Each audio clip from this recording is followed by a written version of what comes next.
Tak ada tanda-tanda pembunuhan. Ini fakta mengerikan dan misterius 4 korban sekeluarga tewas di Kalideres.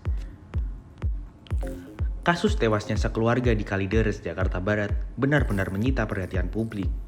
Tak hanya karena penyebabnya, namun berbagai temuan baru yang membuat kasus ini menjadi misterius dan bikin merinding.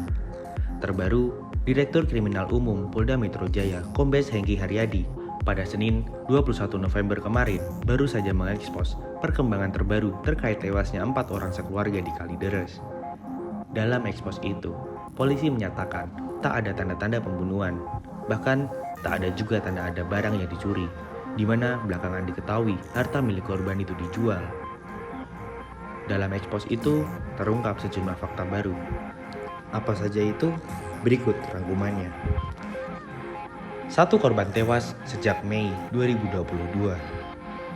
Yang bikin kaget adalah fakta bahwa salah satu korban tewas sekeluarga di Kalideres sudah meninggal dunia sejak bulan Mei 2022. Artinya, jasadnya sudah ada selama 5 bulan hingga ditemukan pada 10 November 2022 lalu.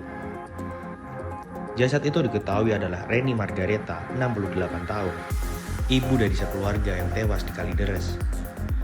Menurut Hengki, hal itu diketahui dari keterangan salah satu saksi, yakni seorang petugas pegawai koperasi simpan pinjam yang datang ke rumah korban untuk melakukan survei rencana gadai sertifikat rumah milik korban. Pegawai koperasi itu datang pada tanggal 13 Mei 2022 dan mengaku melihat Reni sudah meninggal di dalam kamar. Bahkan, saksi sempat menyentuh jasad korban. Saksi tak lapor polisi. Yang disayangkan oleh Hengki Haryadi adalah saksi dari petugas koperasi simpan pinjam tak melapor ke polisi usai dirinya mendapati salah satu korban telah meninggal dunia di Kalideres. Di mana saat itu, pegawai koperasi meminta dipertemukan dengan Reni karena sertifikat rumah atas namanya. Oleh sang anak Reni, Dian, kemudian diantar masuk ke dalam kamar ibunya. Saat itu pegawai koperasi disebut sudah mencium bau busuk penyeruak. Saat masuk ke dalam kamar, bau makin menyengat. Saat di dalam kamar, Dian meminta agar pegawai koperasi tidak menyalakan lampu dengan alasan ibunya sensitif terhadap cahaya. Pada saat dibangunkan mengecek sertifikat, dipegang-pegang ini agak curiga. Tanpa sepengetahuan Dian, pegawai koperasi simpan pinjam tersebut menghidupkan flash HP-nya. Begitu dilihat, langsung bersangkutan teriak takbir, Allahu Akbar. Ini sudah menjadi mayat tanggal 13 Mei, jelas Hengki. Melihat itu, pegawai koperasi langsung keluar rumah dan membatalkan proses gadai sertifikat. Dia juga mengajak 2 rekannya yang merupakan mediator atau maklar untuk segera keluar. Namun saat keluar, sang pemilik rumah, yakni Budianto, yang juga korban meninggal, sempat meminta pegawai koperasi untuk tidak melapor ke siapapun, termasuk polisi.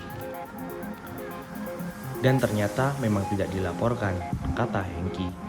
Hal inilah yang disayangkan oleh Hengki, karena pegawai koperasi tidak melaporkan atas apa yang ia lihat di rumah tersebut. Seharusnya kita semua sebagai masyarakat tidak boleh permisif, katanya. Tumpukan 4 KTP.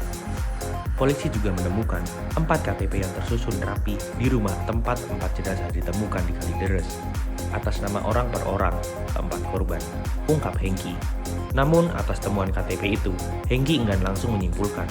Ia menyatakan akan melakukan percocokan dengan keempat korban terlebih dahulu.